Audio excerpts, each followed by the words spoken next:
Alright folks, welcome back to Paper Cuts. In the last one we finished up the colors of space and found out there's a little more than Roy Biv out there. And also to pay attention to seemingly random details. In this one we're going to read a little something by the name of Solander's Radio Tomb. And we'll see how it is. Let's begin. I first met Mr. Remington Solander shortly after I installed my first radio set. I was going into New York on the 8:15 a.m. train and was sitting with my friend Murchison, and as a matter of course we were talking radio.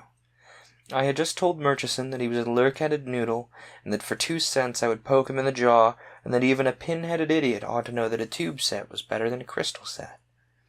To this Murchison replied that settled it. He'd always known that I was a moron, and now he was sure of it. If you had enough brains to fill a hazelnut shell, you wouldn't talk that way. Anybody but a half-baked lunatic would know that what a man wants in a radio is clear, sharp reception. That's what a crystal gives you.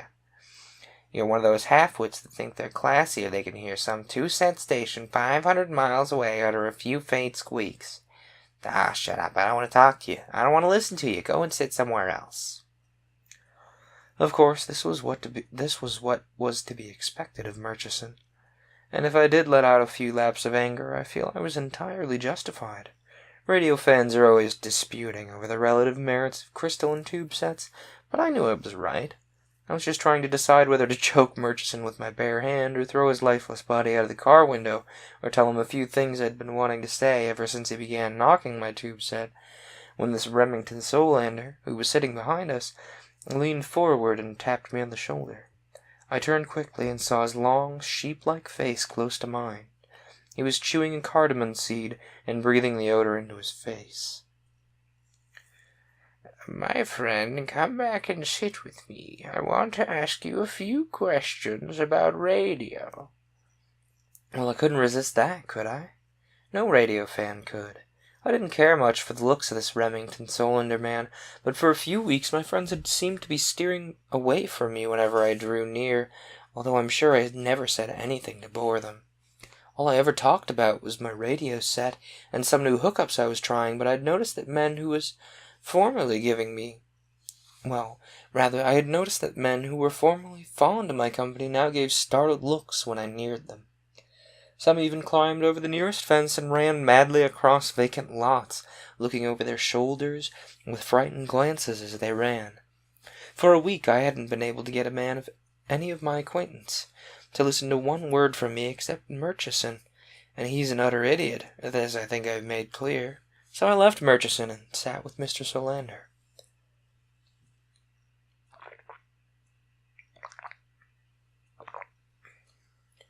In one way I was proud to be invited to sit with Remington Solander, because he was far and away the richest man in our town.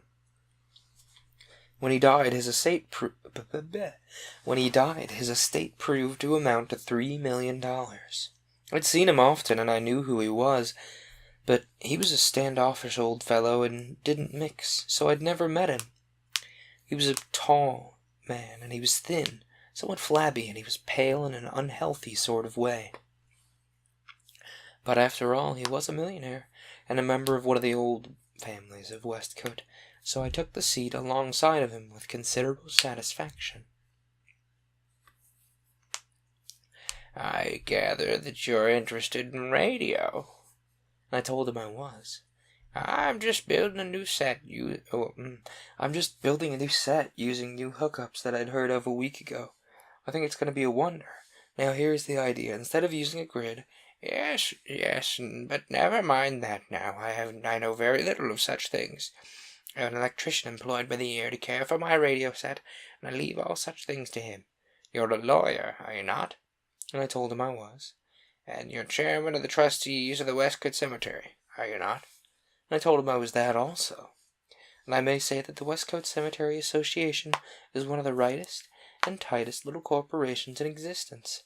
It's been in existence since 1808, and has been exceedingly profitable to those fortunate enough to hold the stock. I recently inherited the small block I own from my grandfather, and the trustees had bought 60 additional acres adjoining the old cemetery and had added them to it, and we were about ready to put the new lots on the market. At $300 apiece, there promised to be a tremendous profit in the thing, for our cemetery was a fashionable place to be buried in, and the demand for the lots in the new addition promised to be enormous. "You haven't known it," said Solander in his slow drawl, which had the effect of letting his words slide out of his mouth and slip down his long chin like cold molasses. "But I've been making inquiries about you, and I've been meaning to speak to you. I am drawing up a last will and testament, and I want you to draw up one of the clauses for me without delay." "Why, certainly, Mr. Solander, I'll be glad to be service of you," I said with increased pride. "I'm choosing you for the work because you know and love radio just as I do, and because you're a trustee of the Cemetery Association. Are you a religious man?" "Well, some, but not much." "No matter. I am," Mr. Solander said, setting a hand on my arm. "I've always been. From my earliest youth, my mind has been on serious things. As a matter of fact, sir, I've compiled a manuscript collection of religious quotations, hymns, sermons, and uplifting thoughts, which now fill 14 volumes in all my own handwriting. Fortunately, I inherited money, and this collection is my gift to the world." "And a noble one, I'm sure." "Most noble. But, sir, I have not confined my activities to the study chair.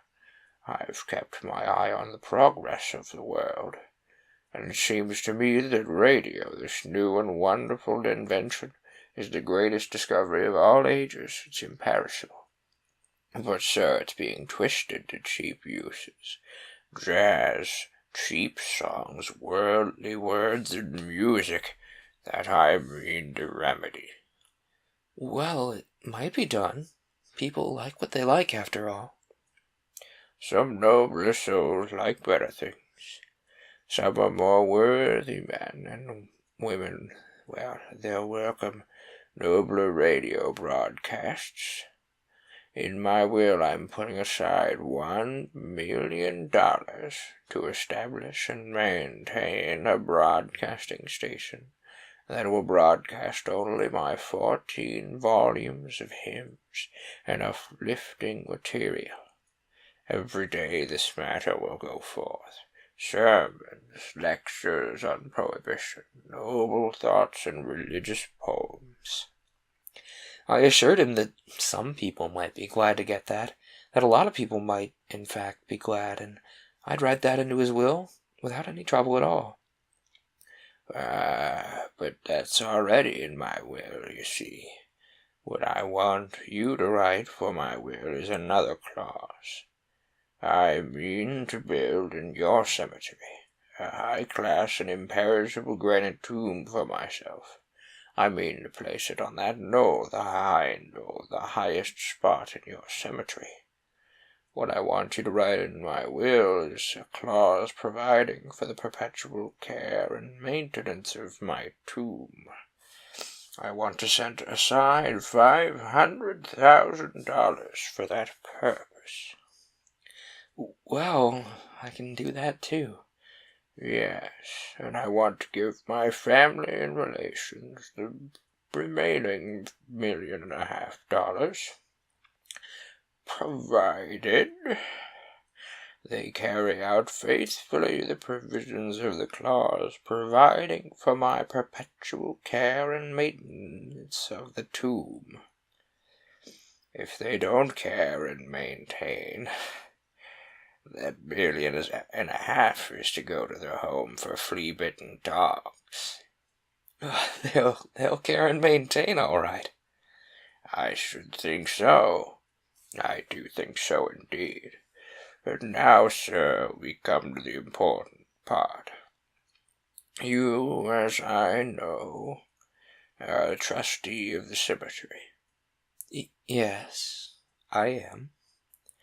For drawing this clause of the will, if you can draw it, said Remington, looking me full in the eye with both of his own, which were like the eyes of a salt mackerel. I shall pay you $5,000. Well, I almost gasped. It was a big lot of money for drawing one simple clause of a will, and I began to smell a rat right there.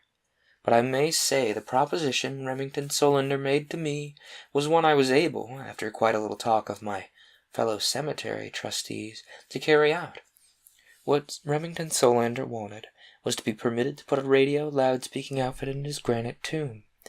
A radio loudspeaking outfit permanently set at 327 meters wavelength, which was to be the wavelength of his endowed broadcasting station. I don't know how Remington Solander first got his remarkable idea, but just about that time an undertaker in New York had rigged up a hearse with a phonograph, so the hearse could loudspeak suitable hymns on the way to the cemetery, and that may have suggested the loudspeaking tomb to Remington Solander, but it's not important where he got the idea. He'd had it, and he was set on having it carried out. Think of the uplifting effect of it. On the highest spot in the cemetery will stand my noble tomb, loud speaking in all directions the solemn and holy words and music I've collected in my 14 volumes. All who enter the cemetery will hear. All will be ennobled and uplifted. That was so too, and I saw to that at once. I said so. So Remington Solander went on to explain that the income from the $500,000 would be set aside to keep the A batteries and B batteries supplied, to keep the outfit in repair, and so on. I tackled the job rather enthusiastically. I don't say that the $5,000 fee didn't interest me, but I did think Remington Solander had a grand idea. It'd make our cemetery stand out. People would come from everywhere to see and listen. The lots in the new edition would sell like hotcakes. But I did have a little trouble with the other trustees. They balked when I explained that Remington wanted the sole radio loudspeaking rights of our cemetery, but someone finally suggested that if Remington Solander put up a new and artistic iron fence around the whole cemetery, it might be all right. They made him submit his 14 volumes so they could see what sort of matter he meant to broadcast from his high-class station, and they agreed it was solemn enough. It was all solemn and sad and gloomy, just the stuff for a cemetery. So when Remington Solander agreed to build the new iron fence, they made a formal contract with him, and I drew up the clause for the will, and he bought 6 lots up on top of the high knoll and began erecting his marble mausoleum. For 8 months or so, Remington Solander was busier than he'd ever been in his life. He'd superintended the building of the tomb, and he had on hand the job of getting his endowed radio station going. It was given the letters WZZZ, and hiring artists to sing and play and speechify his 14 volumes of gloom and uplift at 327 meters, and it was too much for the old codger. The very night the test of the WZZZ outfit was made, he passed away, and he was no more on earth. His funeral was one of the biggest we'd ever had in Westcote. I should judge that the 5,000 people who attended his remains to the cemetery, for it had become widely known that the first WZZZ program would be received and loud-spoken from Remington Solander's tomb that afternoon, the first selection on the program, his favorite hymn, beginning as the funeral cortege left the church, and the program continued until dark. I'll say it was one of the most affecting occasions I've ever witnessed. As the body was being carried into the tomb, the loudspeaker gave us a sermon by Reverend Peter L. Ruggis, full of sob stuff, and every one of the 5,000 present wept. And when the funeral was really finished, over 2,000 remained to hear the rest of the program, which consisted of hymns, missionary reports, static, and recitations of religious poems. We increased the price of the lots of the new edition $100 per lot immediately, and we sold 4 lots that afternoon and 2 the next morning. The big metropolitan newspapers all gave the Westcote Cemetery full-page illustrated articles the next Sunday, and we received during the next week over 300 letters, mostly from ministers, praising what we had done. But that was not the best of it. Requests for lots began to come in by mail. Not only people in Westcote wrote for prices, but people all the way over in New Jersey and up in Westchester County, and even as far away as Poughkeepsie in Delaware. We had twice as many requests for lots as there were lots to sell, and we decided we'd have an auction and let them go to the highest bidder. You see, Remington Solander's talking tomb was becoming nationally famous. We began to negotiate with the owners of the 6 farms adjacent to our cemetery, and we figured on buying them and making more new additions to the cemetery. And then we found that we couldn't use 3 of the farms. The reason was that the loudspeaker in Remington Solander's tomb wouldn't carry that far. It wasn't strong enough. So we went to the executors of the estate and ran up against another snag. Nothing in the radio outfit in the tomb could be altered in any way whatsoever. That was in the will. The same loudspeaker had to be maintained, the same wavelength had to be kept, the same makes of batteries had to be used, the same style of tubes had to be used. Remington Solander had thought of all that. So we decided to let well enough alone. It was all we could do anyway. We bought the farms that were reached by the loudspeaker and had them surveyed and laid out in lots. And then the thing happened. Yes, sir, I'll sell my cemetery stock for 2 cents on the dollar if anybody will bid that much for it. For what do you think happened? Along came the government of the United States regulating this radio thing and assigned new wavelengths to all the broadcasting stations. It gave Remington Solander's broadcasting station, WZZZ, an 855-meter wavelength, and it gave that station at Dodwood, station PKX, the 327-meter wavelength, and the next day poor old Remington Solander's tomb poured forth, "Yes, we ain't got no bananas," and the hot dog jazz, and if you don't see Mama every night, you can't see Mama at all, and Hink Tubbs and his funny stories like, "Well, one day an Irishman and a Swede were walking down Broadway, and they see a flapper coming toward 'em. And she had one of them short skirts on they was wearing, see, and so Mike says, "Jeebie gabers, Roy, I see a peach." So the Swede, he says, looking at the silk stockings, "Maybe bet you see a peach, Mike, but I bet you it might one nice mighty pair. Well, the other day I went to see my mother-in-law." You know the sort of program. I don't say that the people who like them are not entitled to them, but I do say they're not the sort of programs to loudspeak from a tomb in a cemetery. I expect old Remington Solander turned clear over in his tomb when those programs began to come through. I know our board of trustees went right up in the air, but there wasn't a thing we could do about it. The newspapers gave us double pages the next Sunday, Remington Solander's jazz tomb and Westcote's two-step cemetery. And within a week, the inmates of our cemetery began to move out. Friends of people who'd been buried over 100 years came and moved them to other cemeteries and took the headstones and monuments with them, and in a month our cemetery looked like one of those great war battlefields, like a lot of shell holes. Not a man, woman, or child was left in the place, except Remington Solander and his granite tomb on top of the high knoll. What we've got on our hands is a deserted cemetery. They can blame me, but I can't do anything about it. All I can do is groan. Every morning I grab the paper and look for the PKX program, and then I groan. Remington Solander's the lucky man. He's dead. That was a lot shorter than I expected it to be. Shoot. Let's see if we can find another book in here. This looks interesting. People Soup.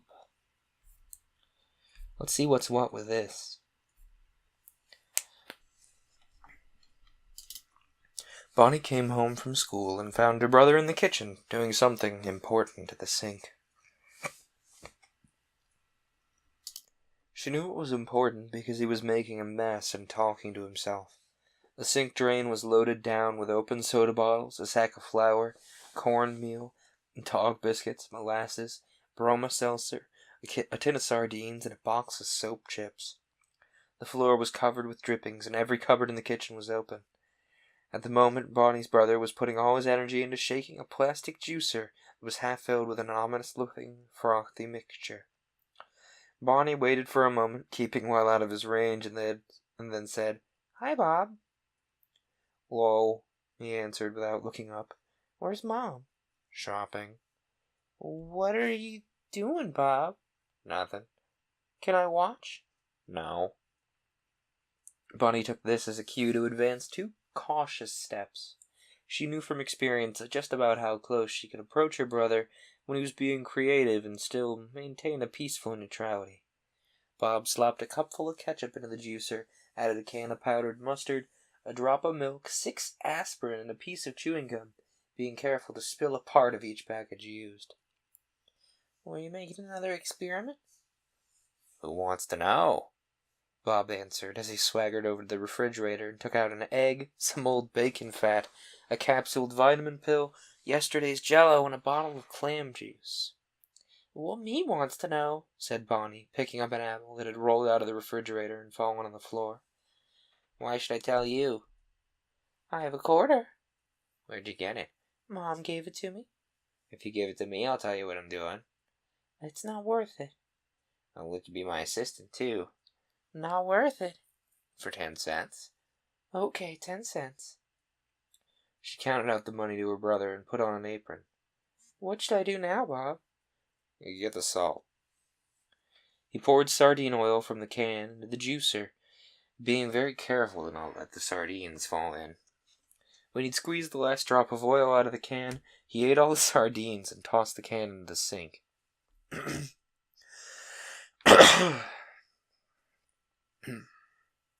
Bonnie went after the salt, and when she lifted out the box, she found a package containing 2 chocolate graham crackers. Mom has a new hiding place, Bob.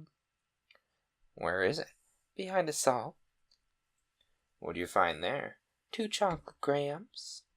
Bobby held out his hand, accepted one of the crackers without thanks, and proceeded to crumble the whole thing into his concoction, not even stopping to lick the chocolate off his hands. Bonnie frowned in disbelief. She'd never seen such self-sacrifice. The act made her aware for the first time of the immense significance of what her brother was doing. So she dropped her quarrel completely and walked over to the sink to get a good look at what was being done. All she saw in the sink was a wadded, wet cornflake box, the empty sardine tin, and spillings from the juicer, which by this time was beginning to take on a distinctive and unpleasant odor. Bob gave Bonnie the job of adding 7 pinches of salt and some cocoa to the concoction. What's it going to be, Bob?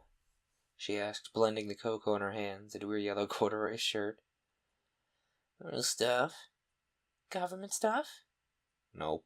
Spaceship stuff? Nope. Medicine? Nope. I give up. It's an animal serum. Bob said as he sliced his thumb on the sardine can, glanced unemotionally at the cut, and then ignored it. What's animal serum, Bob? Certain properties without which the universe and eternity regards for human beings. Oh. She took off her apron and sat down at the other end of the kitchen, and the smell from the juicer was beginning to reach her stomach.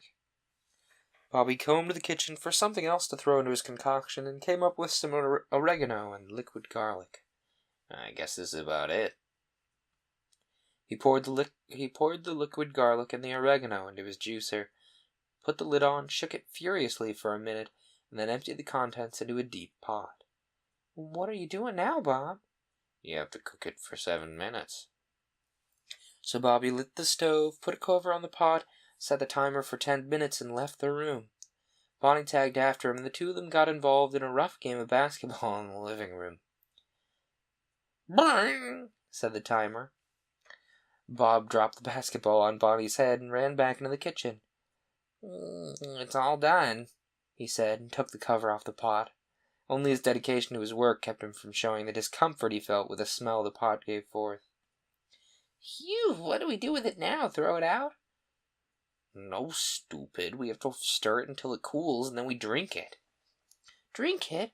How come we gotta drink it? Because that's what you do with experiments, stupid.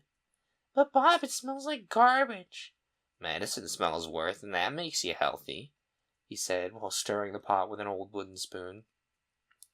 Bonnie held her nose, stood on tiptoe, and looked in at the cooking solution. Will this make us healthy? Maybe. What'll it do? You'll see. Bob took 2 clean dish towels, draped them around the pot, and carried it over the Formica kitchen table.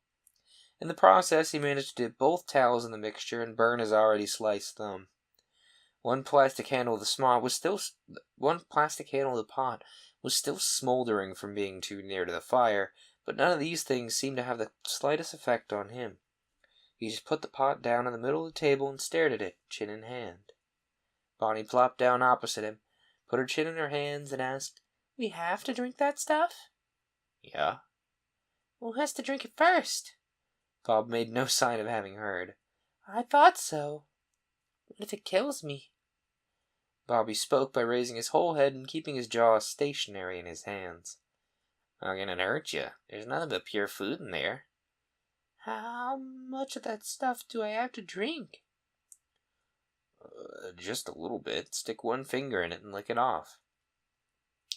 Bonnie pointed a cautious finger at the tarry-looking brew and slowly immersed it till it barely covered the nail. "Is that enough?" "Plenty." "What if I get sick?" "You can't get sick. There's aspirin and vitamins in it, too." Bonnie sighed and wrinkled her nose. "Well, here goes," and she licked off the little bit. Bob watched her with a television version of a scientific look. "How do you feel?" "It's not so bad once it goes down. You can really taste the chocolate graham cracker." Bonnie was really enjoying the attention. "Hey, I'm starting to get a little funny feeling in my—" And before she could finish the sentence, there was a loud pop. Bob's face registered extreme disappointment, and she sat quite still for a moment and then said, "What happened?" "You turned into a chicken." The little bird lifted its wings and looked down at itself. "How come I'm a chicken, Bob?" it said, cocking its head to one side and staring at him with its left eye. Nuts. I expected you to be more of a pigeon thing." Bob mulled over the ingredients of his stew to see what went wrong. The chicken hopped around the chair on one leg, flapped its wings experimentally, and found itself on the kitchen table. It walked to the far corner and peered into a small mirror that hung on the side of the sink cabinet. "Well, I'm a pretty ugly chicken, gee." It inspected itself with its other eyes, and finding no improvement, walked back to Bobby. "I don't want to be a chicken, Bob." "Why not? What's it feel like?" "It feels skinny, and I can't see too good." "How else does it feel?" "That's all how it feels. Make me stop being it." "First tell me better what it's like." "I told you already. Make me stop being it." "What are you afraid of? Why don't you see what it's like first, before you change back? It's a valuable experience." The chicken tried to put its hands on its hips, but could find neither hips nor hands. "You better change me back," and it gave Bob the left eye glare. "Will you stop being stupid and just see what it's like first?" Bob was finding it difficult to understand her lack of curiosity. "Wait till Mom sees just what an ugly mess I am. Will you ever get it?" Bonnie was trying very hard to see Bob with both eyes at once, which was impossible. You're a sissy, Bonnie. You ruined the opportunity of a lifetime. I'm disgusted with you." Bob dipped his forefinger in the serum and held it toward the chicken. It pecked what it could from the finger and tilted its head back. And in an instant the chicken was gone and Bonnie was back.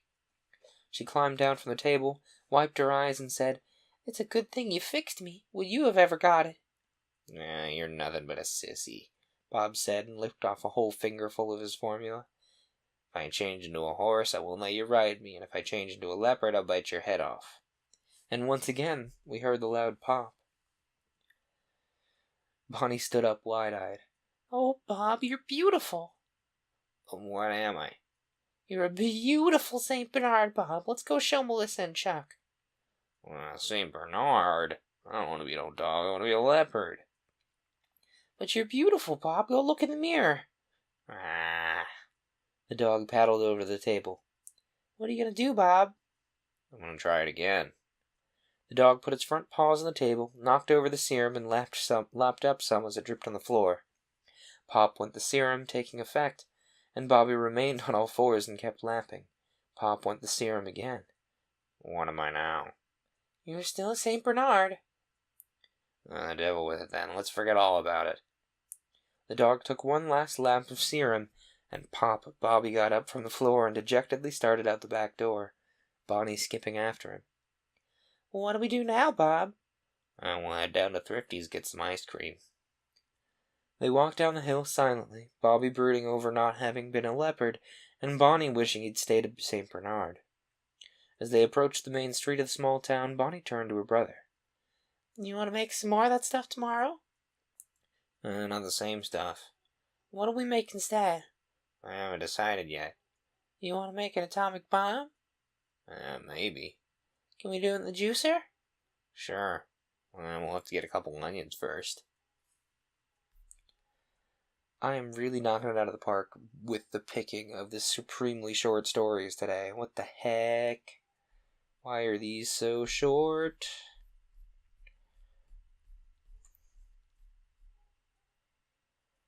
Hang on, let me make sure. I know what is what here, and I know that I've finished these.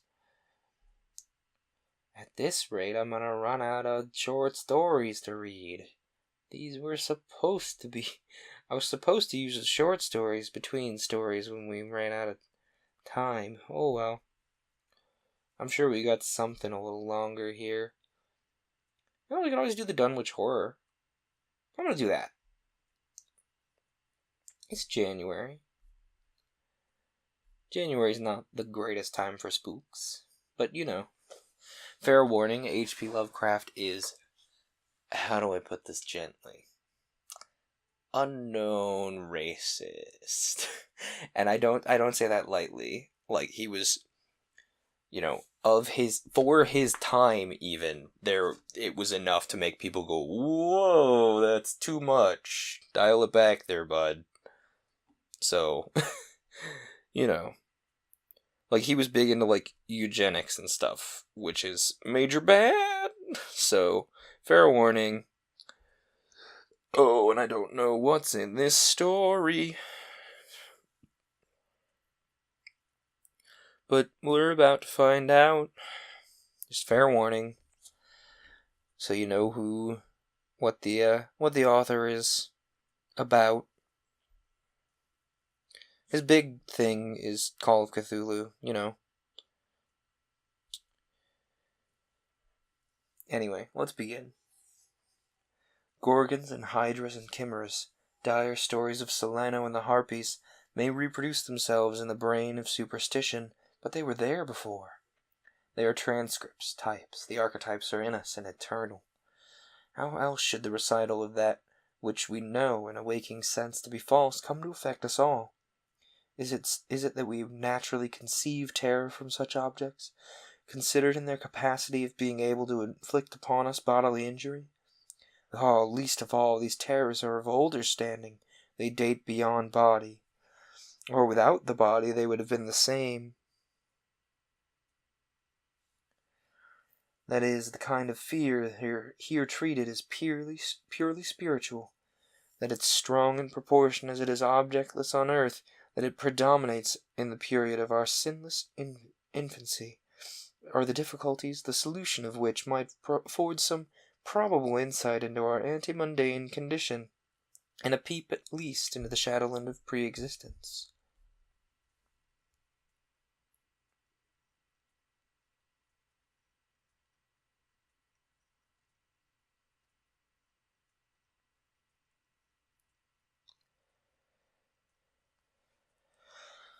When a traveler in north-central Massachusetts takes the wrong fork at the junction of the Aylesbury Pike just beyond Dean's Corners, he comes upon a lonely and curious country.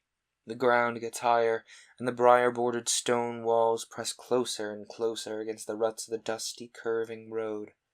The trees of the frequent forest belts seem too large, and the wild weeds, brambles, and grasses attain a luxuriance not often found in settled regions.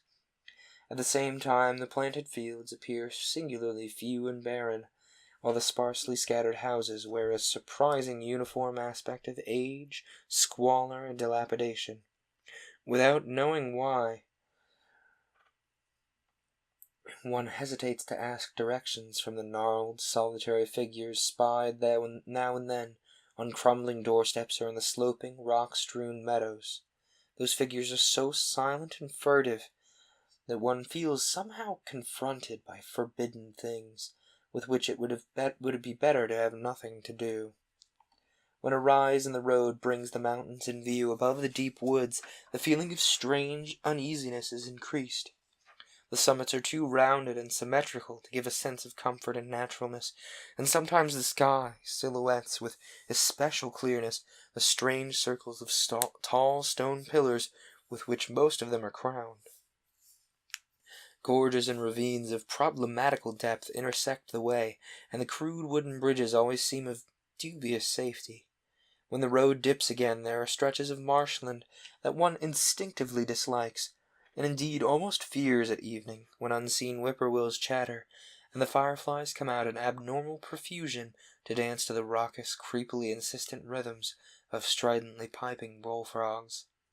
The thin, shining line of the Miskatonic's upper reaches has an oddly serpent-like suggestion as it winds close to the feet of the domed hills among which it rises. As the hills draw nearer, one heeds their wooded sides more so than their stone-crowned tops. Those sides loom up so darkly and precipitously that one wishes they could keep their distance, but there's no road by which to escape them.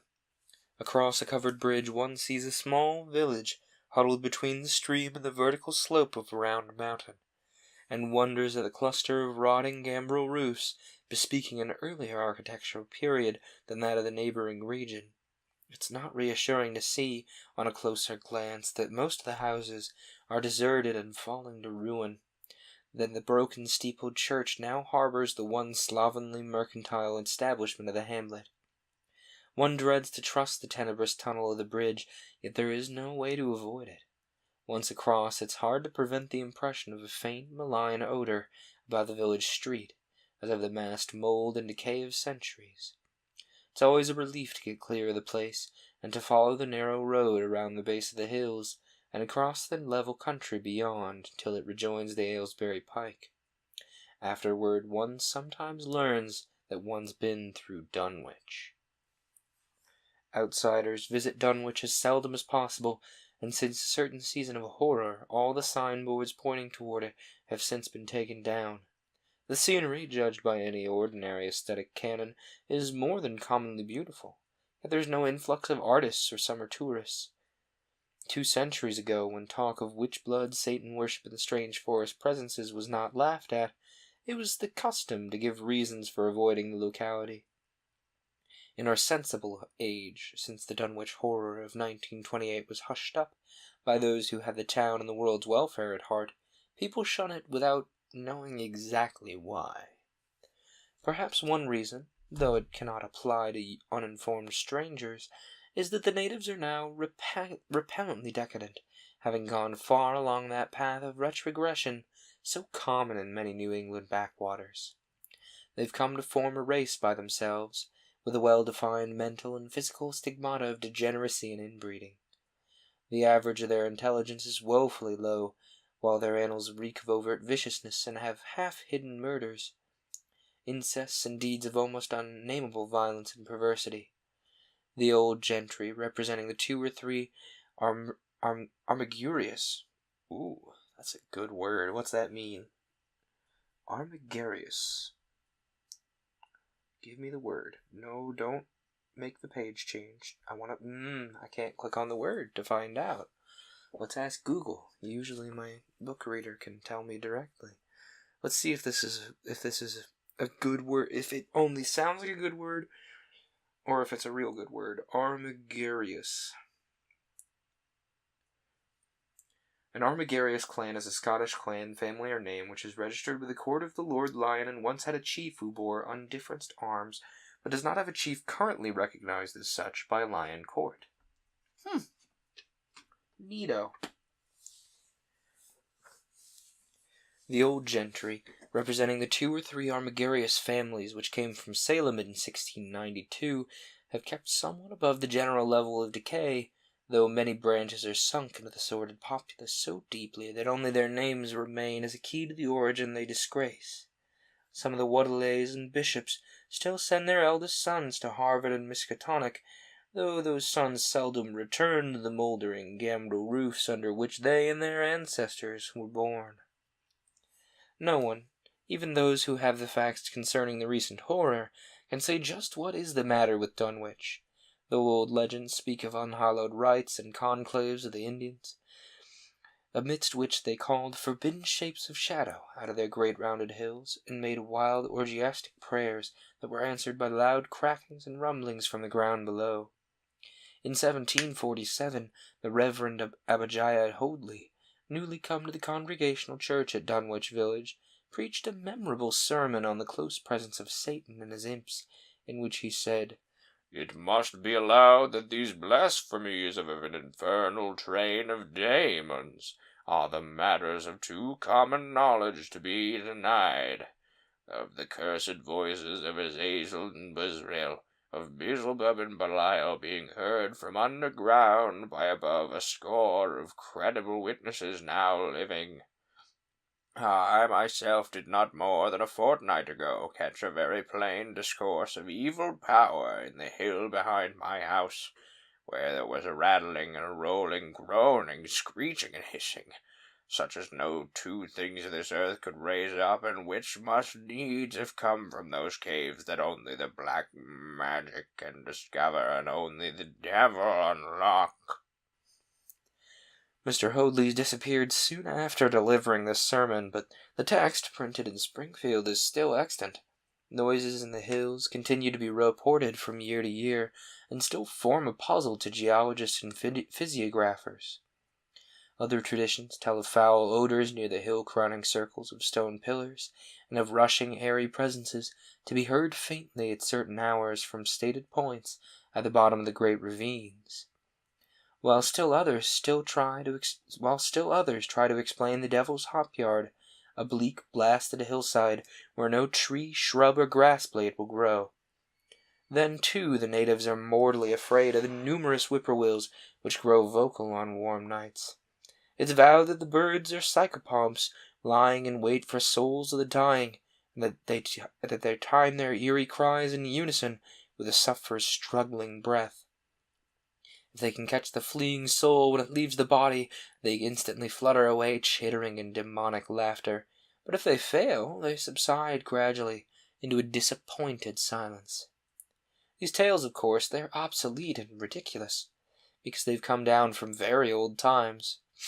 Dunwich is, indeed, ridiculously old, older by far than any of the communities within 30 miles of it.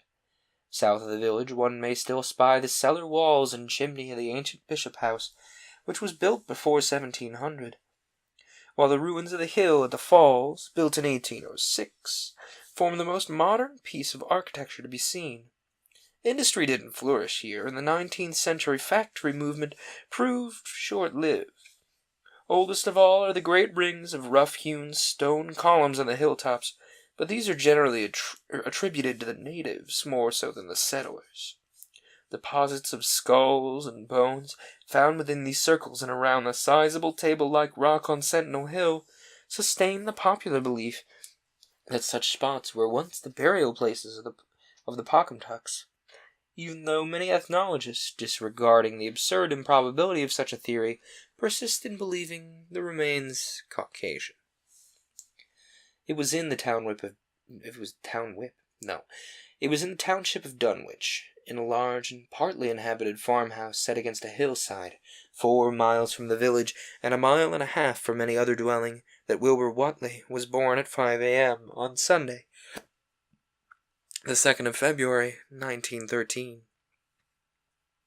The date was recalled because it was Candlemas, which the people in Dunwich curiously observe under another name, and because the noises in the hills had sounded, and all the dogs of the countryside had barked persistently throughout the night before.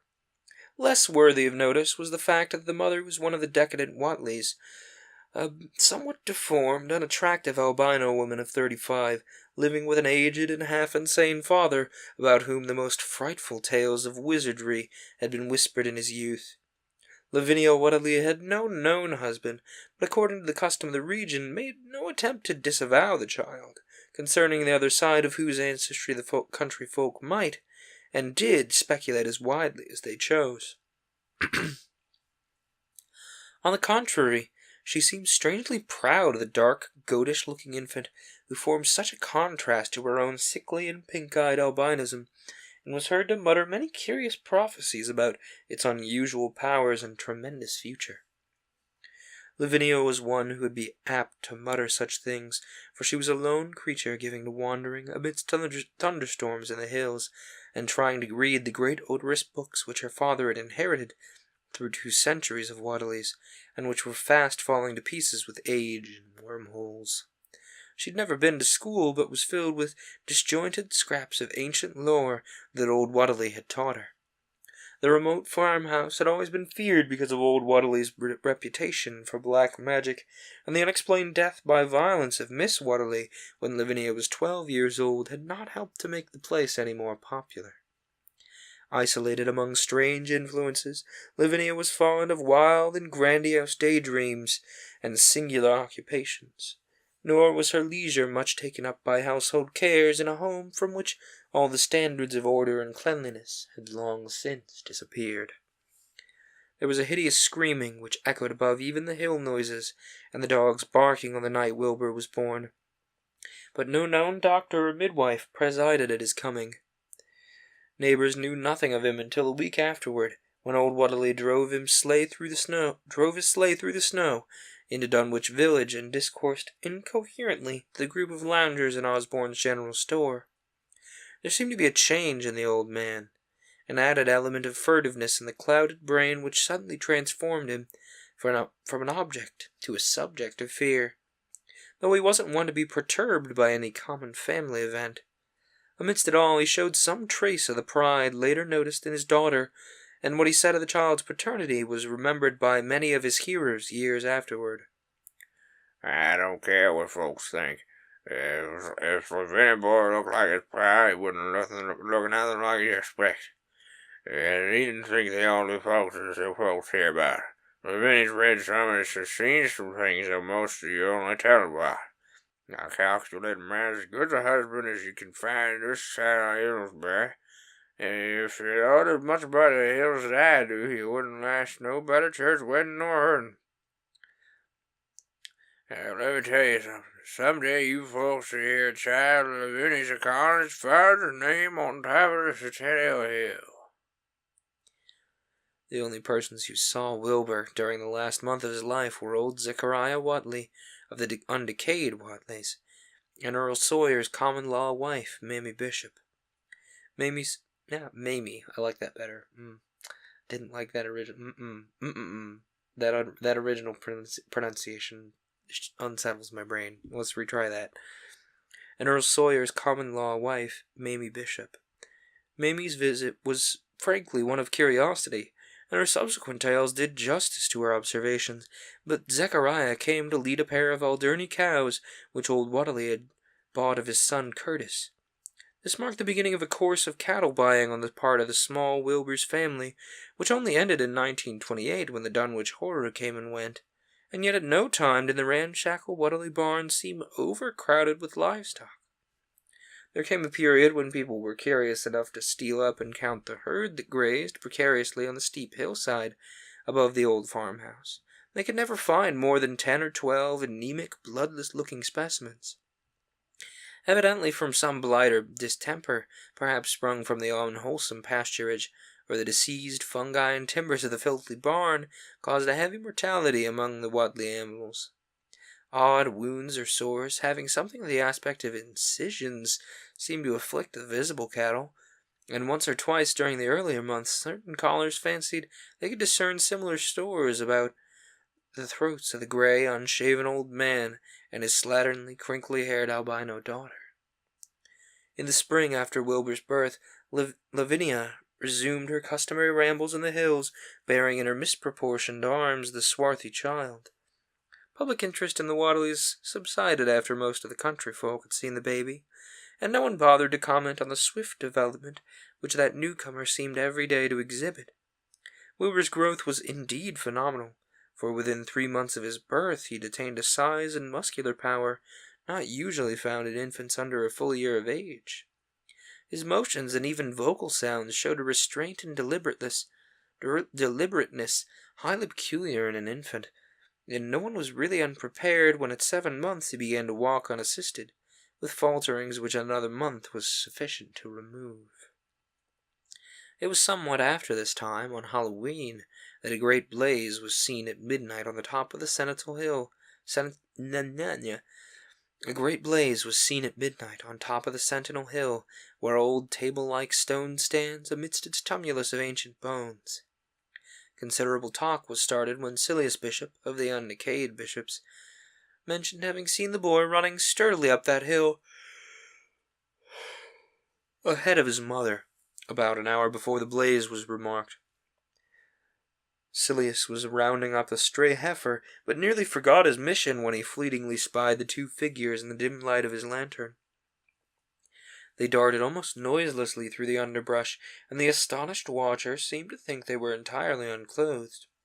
Afterward he couldn't be sure about the boy, who may have had some sort of fringed belt and a pair of dark blue trunks or trousers on, and Wilbur was never subsequently seen alive and conscious without complete and tightly buttoned attire, the disarrangement or threatened disarrangement of which always seemed to fill him with anger and alarm.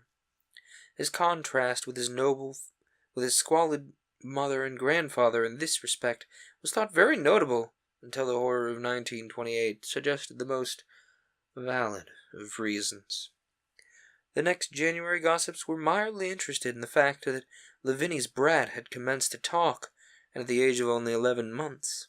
His speech was somewhat remarkable, both because of its difference from the ordinary accents of the region, and because it displayed a freedom from the infantile lisping of which many children of 3 or 4 might well be proud. The boy wasn't talkative, but yet when he spoke, he seemed to reflect some elusive element wholly unpossessed by Dunwich and its denizens. The strangeness didn't reside in what he said, or even the simple idioms he used, but seemed vaguely linked with his intonation, or with the internal organs that produced the spoken sounds. His facial aspect, too, was remarkable for its maturity, for though he shared his mother and grandfather's chinlessness, his firm and precociously shaped nose united with the expression on his large, dark, almost Latin eyes to give him an air of quasi-adulthood and well-nigh preternatural intelligence.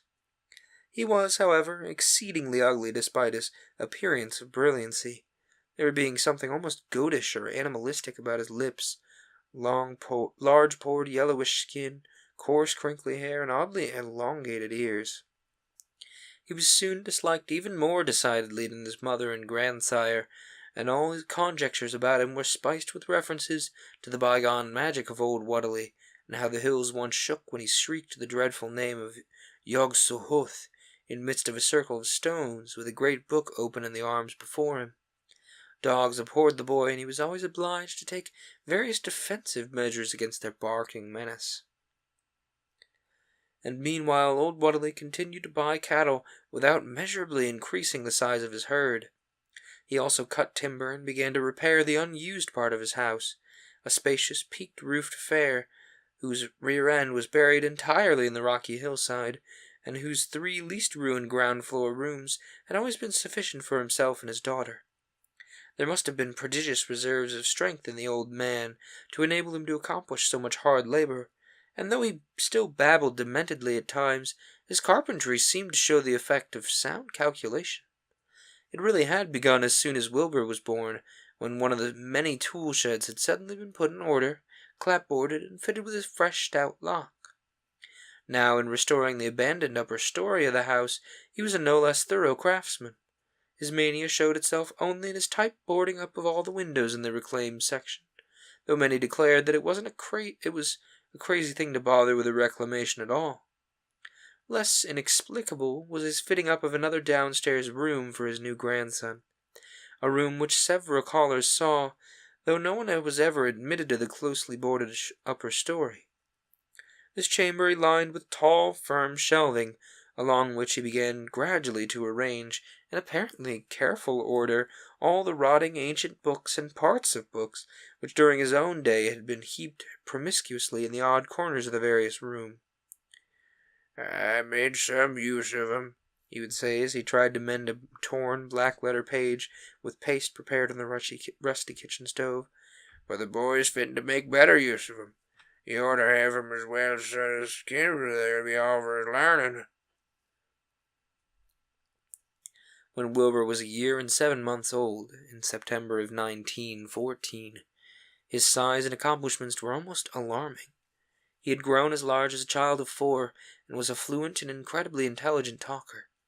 He ran freely about the fields and hills, and accompanied his mother on all her wanderings.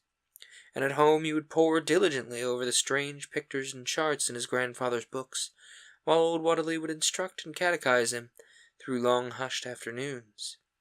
By the time the restoration of the house had finished, and those who watched it wondered why one of the upper windows had been made into a solid plank door. It was a window in the rear of the east gable end, close against the hill, and no one could imagine why a cleated wooden runway was built up to it from the ground. About the period of this work's completion, people noticed that the old tool house, tightly locked and windowlessly clapboarded since Wilbur's birth, had been abandoned again. The door swung listlessly open, and when Earl Sawyer once stepped within after a cattle-selling call on old Watterly, he was quite discomposed by the singular odor he encountered. Such a stench, he averred, as he had never before smelt in all his life, except near the circles on the hills, and which would not come from anything sane or of this earth. But then the homes and sheds of Dunwich folk have never been remarkable for their olfactory immaculateness.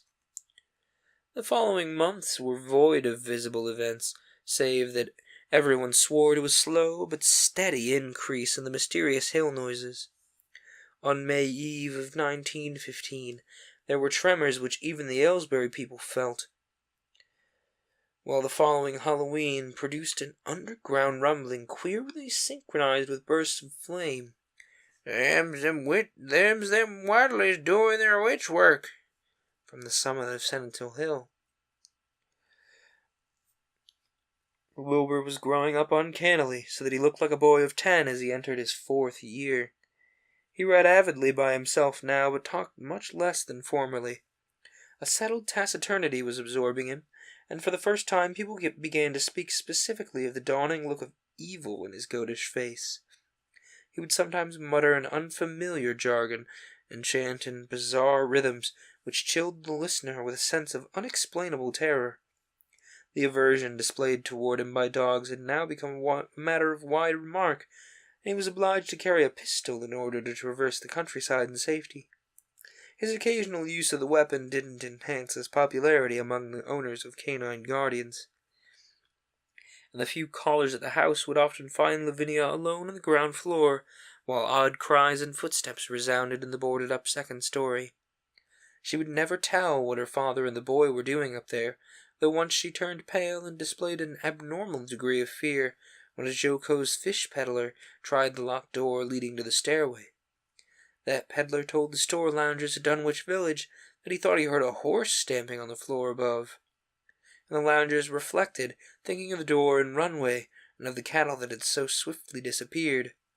Then they shuddered as they recalled tales of old Wattley's youth, and of the strange things that are called out of the earth when a bullock is sacrificed at the proper time to certain heathen gods.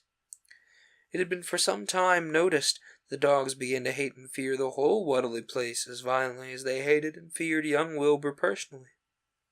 And in 1917 the war came, and Squire Sawyer Wattley, as chairman of the local draft board, had hard work finding a quota of young Dunwich men fit even to be sent to a development camp.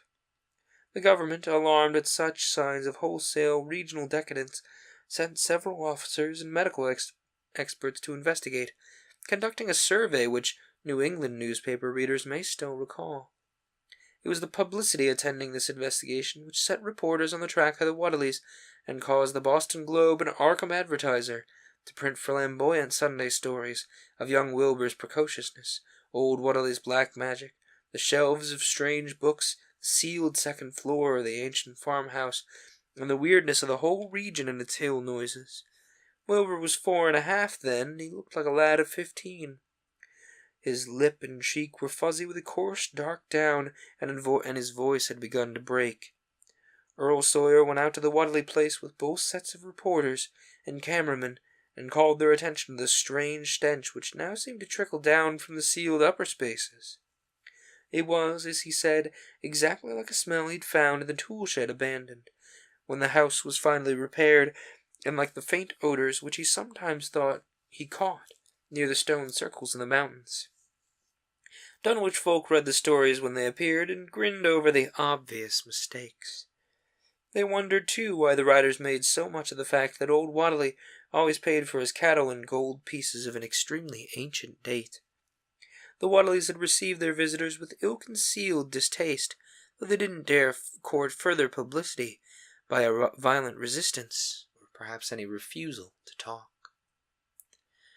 Alright, folks, it's been about an hour. We're at a chapter boundary here, so I think it's time for a intermission. Feel free to go snag some water, maybe some food. If you've got the calories for it, definitely get up and walk around. If you've been sitting down, it's not good to sit still like this. See you in a little bit. Okay, let's resume, shall we? I hope you all had a wonderful little break there. For a decade, the annals of the Wadleys sink indistinguishably into the general life of a morbid community used to their strange ways and hardened to their May-Eve and All-Hallow orgies. Twice a year they would light fires on top of the Sentinel Hill, at which times the mountain rumblings would recur with greater and greater violence, while at all seasons there were strange and portentous doings at the lonely farmhouse. In the course of time, callers professed to hear sounds in the sealed upper story, even when all the family were downstairs, and they wondered how swiftly or how lingeringly a cow or bullock was usually sacrificed. There was talk of a complaint to the Society for the Prevention of Cruelty to Animals, but nothing ever came of it, since Dunwich folk are never anxious to call the outside world's attention to themselves. About 1923, when Wilbur was a boy of 10, whose mind, voice, stature, and bearded face gave all the impressions of maturity, a second great siege of carpentry went on at the old house. It was all inside the sealed upper part, and from bits of discarded lumber, people concluded that the youth and his grandfather had knocked out all the partitions and even removed the attic floor, leaving only one vast open void between the ground story and the peaked roof. They'd torn down the great central chimney, too, and fitted the rusty range with a flimsy outside tin stovepipe. In the spring after this event, old Wadley noticed the growing numbers of whippoorwills that would come out of old Cold Spring Glen to chirp under his window at night. He seemed to regard the circumstance as one of great significance, and told the lounger at Osborne's that he thought his time had almost come. They whistle just in tune with my breathing now, and I guess they're getting ready to catch my soul. They know what's going on, and they're calculating to miss it. Our boys after I'm gone, whether they get me or not, and if they do, they keep a singing up and laughing till the break of day, and if they don't, they'll kinder quiet down like. I expect them and this old Lansford have some pretty tough tussle sometimes. On Lammas night of 1924, Dr. Houghton of Aylesbury was hastily summoned by Wilbur Wadley, who had lashed his one remaining horse through the darkness and telephoned from Osborne's in the village. He found old Wadley in a very grave state, with a cardiac action and stertorous breathing that told of an end not far off. The shapeless albino daughter and oddly bearded grandson stood by the bedside, whilst from the vacant abyss overhead there came a disquieting suggestion of rhythmical surging or lapping, as if some waves on some level beach. The doctor, though, was chiefly disturbed by the chattering of the night birds outside. A seemingly limitless legion of whippoorwills that cried their endless message in repetitions timed diabolically to the wheezing gasps of the dying man. It was uncanny and unnatural. Too much, thought Dr. Houghton, like the whole of the region he had entered so reluctantly in response to the urgent call. Toward 1 o'clock, old Wadley gained consciousness and interrupted his wheezing to choke out a few words to his grandson. More space, Willie. More space soon. You grows, and that grows faster. It'll be ready to serve you soon, boy. Open up the gates to Yog-Sohoth with a long chant you'll find on page 751, the complete edition, and then put a match to the prison. Fire from earth ain't gonna burn it nohow. He was obviously quite mad at this point, and after a pause during which the flock of whippoorwills outside adjusted their cries to the altered tempo, while some indications of the strange hill noises came from afar off, he added another sentence or two. Feed it regular, Willie, and mind the quantity. But don't let it grow too fast for the pace. For if it bursts quarters and gets out before it reopens to Yog-Sohoth, it's all over. It ain't worth no use. Only them from beyond can make it multiply and work. Only them the old ones just wants to come back. But his speech gave way to gasp again, and Lavinia screamed at the way the whippoorwills followed the change. It was the same for more than an hour when the final throaty rattle came. Houghton drew shrunken lids over the glazing gray eyes as the tumult of birds faded imperceptibly to silence. Lavinia sobbed, but Wilbur only chuckled while the hill noises rumbled faintly. They didn't get him, he muttered in his heavy bass voice.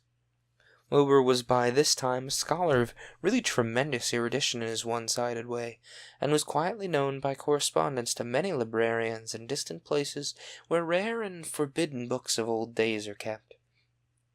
He was more and more hated and dreaded around Dunwich because of certain youthful disappearances which suspicion laid vaguely at his door, but was always able to silence inquiry through fear or through the use of that fund of old-time gold which still, as in his grandfather's time, went forth regularly and increasingly for cattle buying.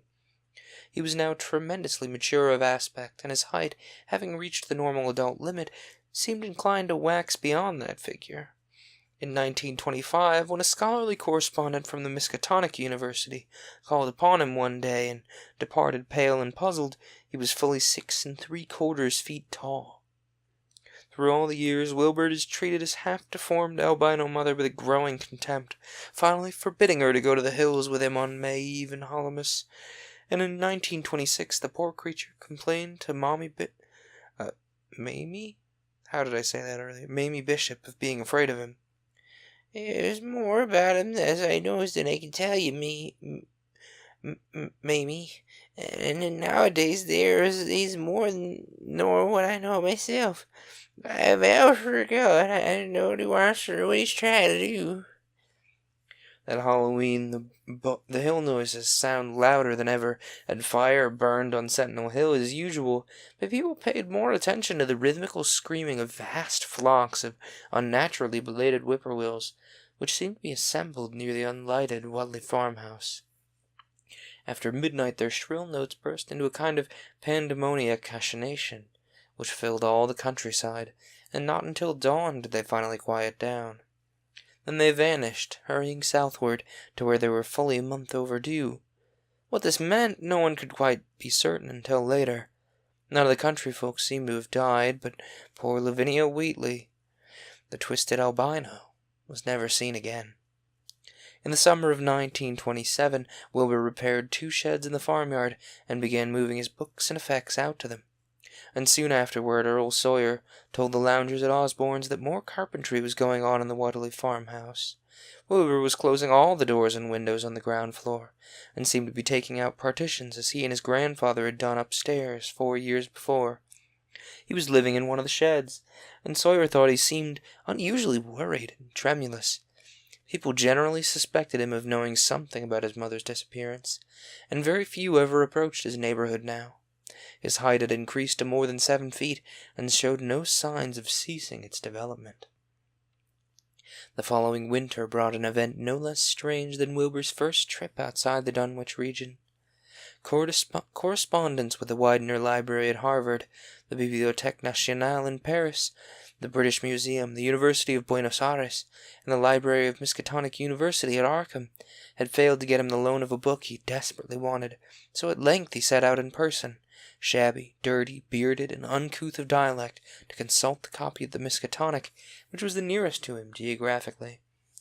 Almost 8 feet tall, and carrying a cheap new valise from Osborne's general store, this dark and goatish gargoyle appeared one day in Arkham, in quest of the dreaded volume kept under lock and key at the college library, the hideous Necronomicon of the mad Arab Al-Azarid, in Olus Wormius Latin, as printed in Spain in the 17th century. He had never seen a city before, but he had no thoughts save to find his way to the university grounds, where indeed he passed heedlessly by the great white-fanged watchdog that barked with unnatural fury and enmity, and tugged frantically at its stout chain. Wilbur had with him the priceless but imperfect copy of Dr. D's English version, which his grandfather had bequeathed him, and upon receiving access to the Latin copy, he at once began to collate the two texts, with the aim of discovering a certain passage which would have come on the 751st page of his own defective volume. This much he could not civilly refrain from telling the librarian, the same erudite Henry Armitage, who had once called at the farm, and who now politely plied him with questions. He was looking, he had to admit, for a kind of formula or incantation containing the frightful name Yog-Sohoth, and it puzzled him to find discrepancies, duplications, and ambiguities, which made the matter of determination far from easy. As he copied the formula he finally chose, Dr. Armitage looked involuntarily over his shoulder at the open pages, the left-hand one, in which the Latin version contained such monstrous threats to the peace and sanity of the world. "Nor is it to be thought," ran the text as Armitage manually translated it, "that man is either the oldest or last of earth's masters, or that the common bulk of life and substance walks alone. The old ones were, the old ones are, and the old ones shall be. Not in the spaces we know, but between them. They walk serene and primal, undimensioned, and to us unseen. Yog-Sohoth knows the gate. Yog-Sohoth is the gate. Yog-Sohoth is the key and guardian of the gate, past, present, future, and they're all one in Yog-Sohoth. He knows where the old ones broke through of old, and where they shall break through again. He knows where they have trod earth's fields, and where they still tread them, and why no one can behold them as they tread. By their smell can men sometimes know them near, but only of their semblance can no man know, saving only the features of those they have begotten on mankind. And of those there are many sorts, differing in likeness from man's truest eidolon, to that shape without side or substance which is they. They walk unseen and foul in lonely places, where the words have been spoken and the rites howled through at their seasons. The wind gibbers with their voices, and the earth mutters with their consciousness. They bend the forest and crush the city, yet may not forest or city behold the hand that smites. Kedath in the cold waste hath known them, and what man knows Kedath? The ice desert of the south and the sunken isles of the ocean hold stones whereon their seal is engraven, but who hath seen the deep frozen city or the sealed tower long garlanded with seaweed and barnacles? Great Cthulhu is their cousin, yet he can spy them only dimly. Lashub Nagaroth. As a foulness ye shall know them. Their hand is at your throats, yet ye see them not, and their habitation is even one with your guarded threshold. Yog-Sohoth is the key to the gate whereby the spheres meet. Man rules now where they ruled once. They shall soon rule where man rules now. After summer is winter, and winter after summer. They wait patient and potent, for here they shall reign again." Dr. Armitage, associating what he was reading with what he had heard of Dunwich and its brooding presences, and of Wilbur Whatley and his dim, hideous aura that stretched from a dubious birth to a cloud of probable matricide, felt a wave of fright, as tangible as a draught of the tomb's cold clamminess. The bent goatish giant before him seemed like the spawn of another planet or dimension, like something only partly of mankind, and linked to the black gulfs of essence and entity that stretched like Titan phantasms beyond all spheres of force and matter, space and time. Presently Wilbur raised his head and began speaking in that strange, resonant fashion which hinted at sound-producing organs unlike the run of mankind. "Mr. Armitage, I calculate that I've got to take that book home. There's things in it I've got to try under certain conditions that I can't get here, and it would be a mortal sin to let a red tape rule hold me up. Let me take it along, sir, and I swear there won't nobody know the difference. I don't need to tell you I'll take good care of it. It wasn't me that put this D copy in the shape it is." He stopped as he saw firm denial on the librarian's face, and his own goatish figures grew crafty. Armitage, half ready to tell him where he might take a copy of what parts he needed, thought suddenly of the possible consequences, and checked himself.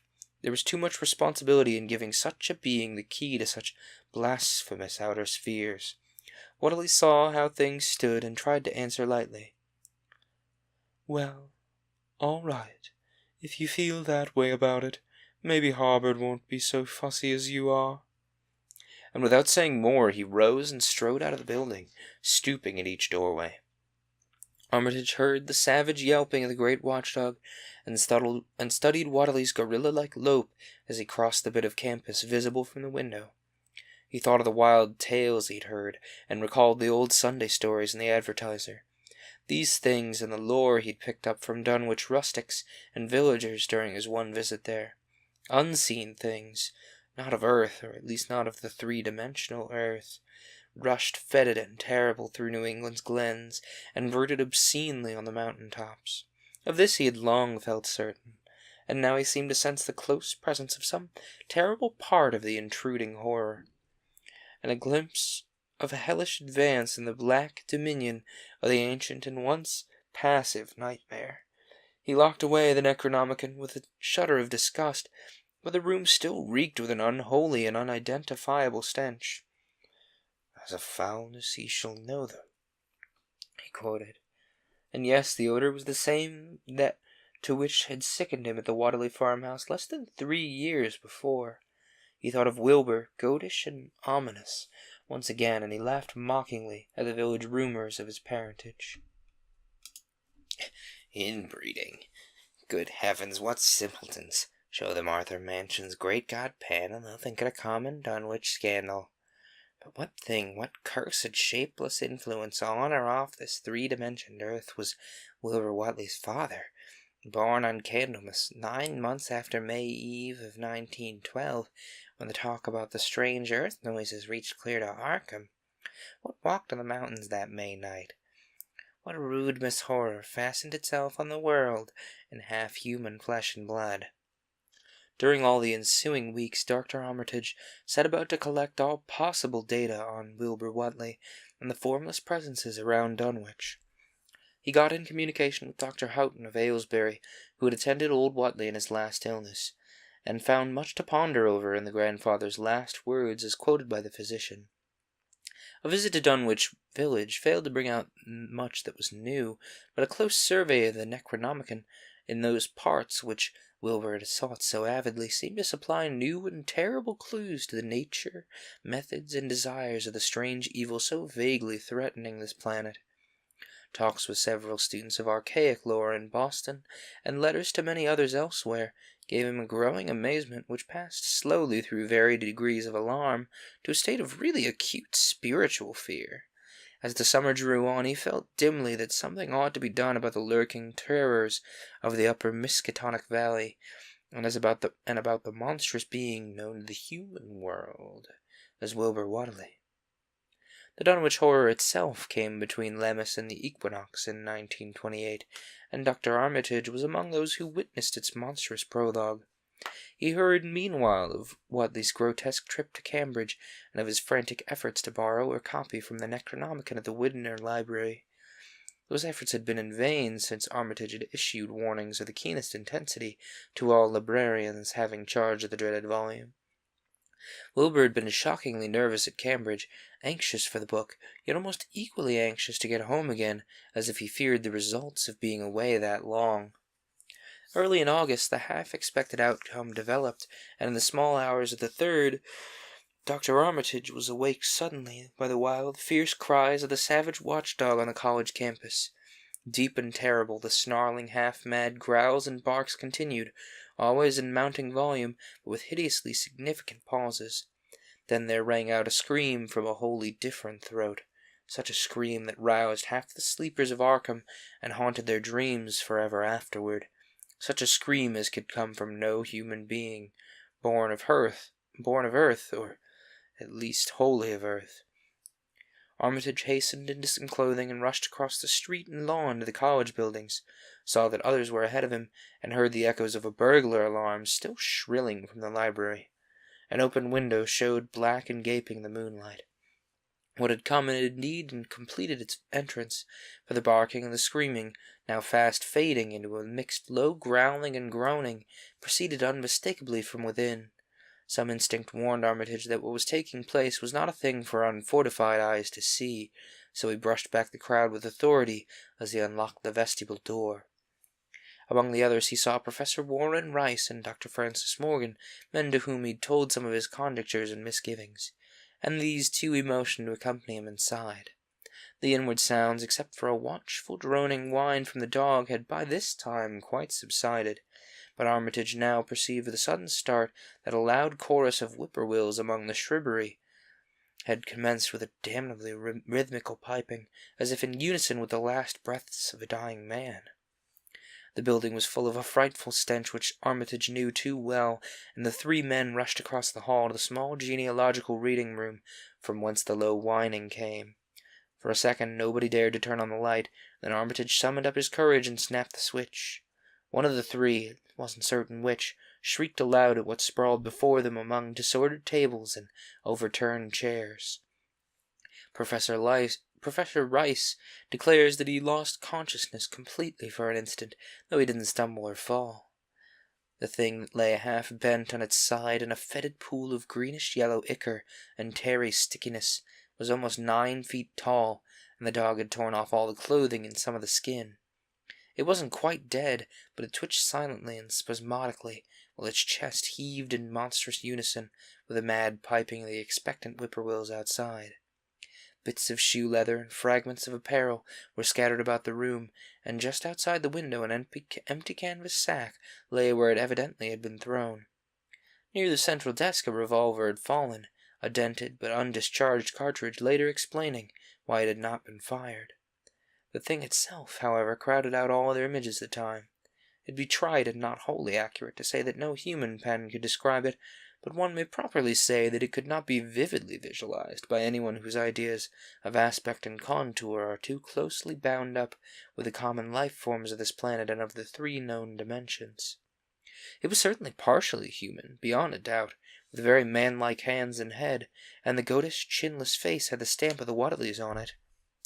But the torso and lower parts of the body were teratologically fabulous, so that only generous clothing could have ever enabled it to walk on earth unchallenged or uneradicated.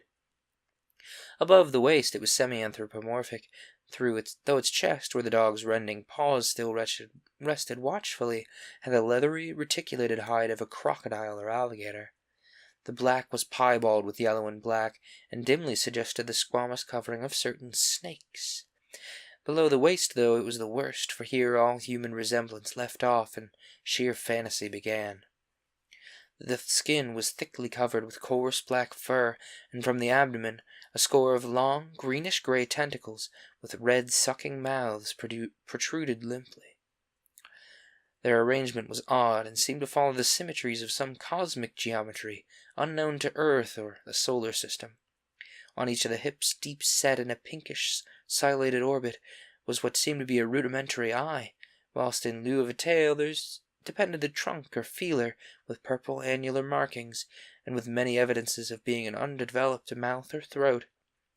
Their limbs, save for their black fur, roughly resembled the hind legs of a prehistoric earth giant saurian, and terminated in ridgy veined pads that were neither hooves nor claws.